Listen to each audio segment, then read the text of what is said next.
Ministre, pour la dernière question, je voudrais donner la parole à Monsieur Ben Slimane, qui représente l'organisation L'Am et Cham. C'est une organisation de la société civile de Tunisie. Monsieur Ben Slimane. Oui. Merci Madame la Présidente. À gauche. C'est là, Madame. Voilà. J'ai quelques difficultés à vous localiser, Monsieur Ben Slimane. Alors nous, les observateurs et les invités spéciaux de cette assemblée importante du Conseil de l'Europe, on nous a mis de ce côté-là. Mais on est bien situés, on est bien assis et on remercie tous les amis, toutes les délégations qui sont là et qui ont donné l'occasion à la Tunisie, suite à la grande révolution du 14 janvier, d'être présente parmi vous.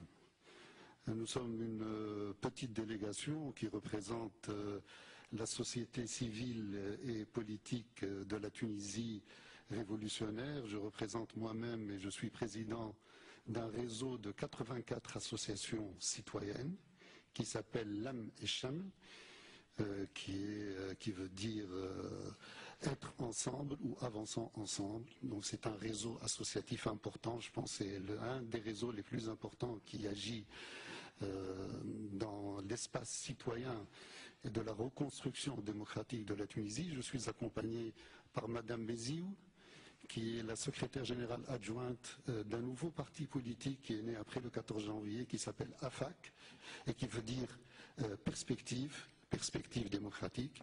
Et je suis accompagné également par Madame Neila Kileni, qui est la responsable d'une association qui s'appelle Génération Tunisie Libre. Alors, je vous remercie tous pour nous avoir accueillis. Je ne dirai pas beaucoup de phrases et j'ajouterai pas beaucoup de discours. Je dois vous dire que vous posez votre question, Monsieur, oui, Monsieur alors, le Ministre. À Monsieur le Ministre, j'aimerais l'informer, attirer son attention sur un fait très grave qui s'est passé hier à Tunis.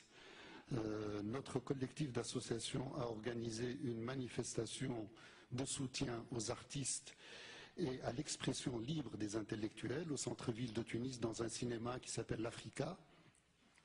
Et un quart d'heure après le début de cette manifestation de soutien aux artistes, nous avons été agressés par un groupe de 70 à 80 personnes qui sont facilement reconnaissables. Ce sont des islamistes extrémistes qui s'appellent Hizb Tahrir, qui veut dire le parti de la libération, mais qui n'a rien à voir avec la libération ni démocratique ni citoyenne.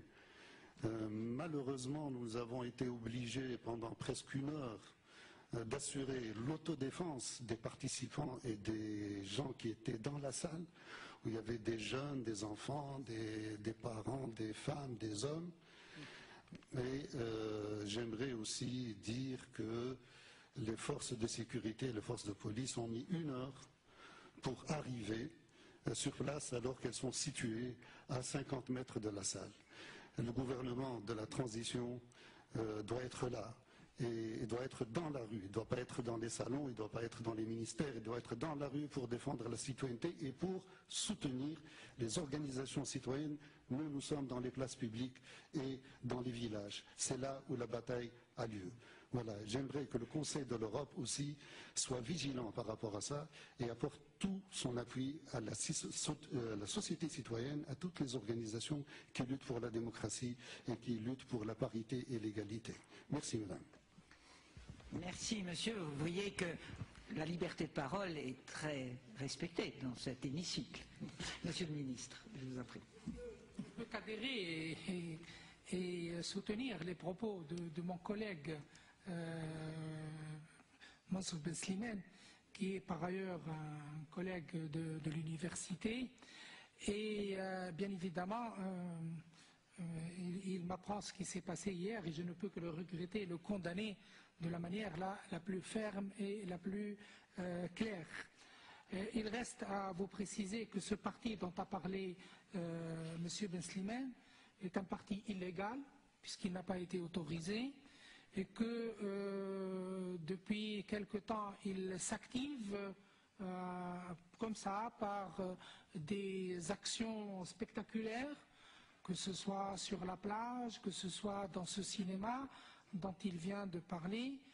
Et bien évidemment, le rôle des forces de l'ordre actuellement est un rôle un peu difficile à assumer, dans la mesure où les forces de l'ordre elles-mêmes connaissent pas mal de contestations en leur sein.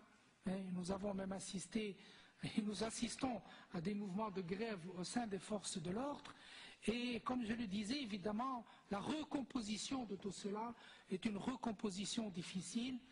Mais ce que je voudrais dire pour rassurer tout le monde, c'est que le gouvernement ou toute autre institution officielle ou non officielle est loin d'être derrière ce genre de perturbateurs, ce genre d'antidémocrates et de contre-révolutionnaires.